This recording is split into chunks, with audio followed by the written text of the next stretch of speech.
పద్మ అవార్డుల రెండవ విడత ప్రధానోత్సవం ఢిల్లీలోని రాష్ట్రపతి భవన్లో జరిగింది. ఈ కార్యక్రమంలో నటి భారతనాట్య కళాకారిణి శోభన చంద్రకుమార్ కు పద్మభూషణ్ అవార్డు, సామాజిక కార్యకర్త ఎంఆర్సీఎస్ వ్యవస్థాపకుడు మందకృష్ణ మాదికకు పద్మశ్రీ అవార్డులు అందుకున్నారు. ఈ అవార్డులను రాష్ట్రపతి ద్రౌపది ముర్ము చేతుల మీదుగా స్వీకరించారు.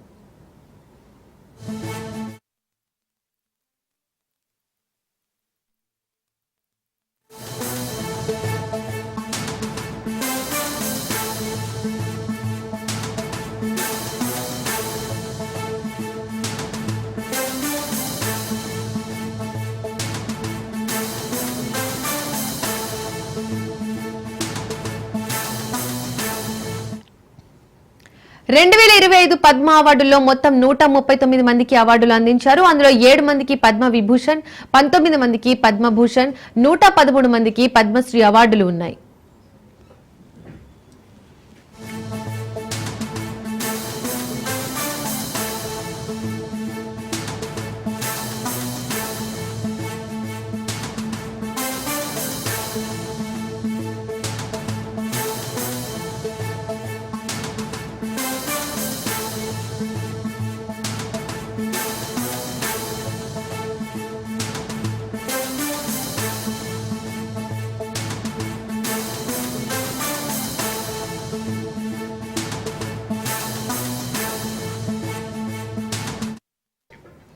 పద్మ అవార్డుల రెండవ విడత ప్రధానోత్సవం ఢిల్లీలోని రాష్ట్రపతి భవన్లో జరిగింది. ఈ కార్యక్రమంలో నటి భరతనాట్య కళాకారిణి శోభన చంద్రకుమార్ కు పద్మభూషణ్ అవార్డు, సామాజిక కార్యకర్త ఎంఆర్పీఎస్ వ్యవస్థాపకుడు మందకృష్ణ మాదిక పద్మశ్రీ అవార్డులు అందుకున్నారు. ఈ అవార్డులను రాష్ట్రపతి ద్రౌపది ముర్ము చేతుల మీదుగా స్వీకరించారు.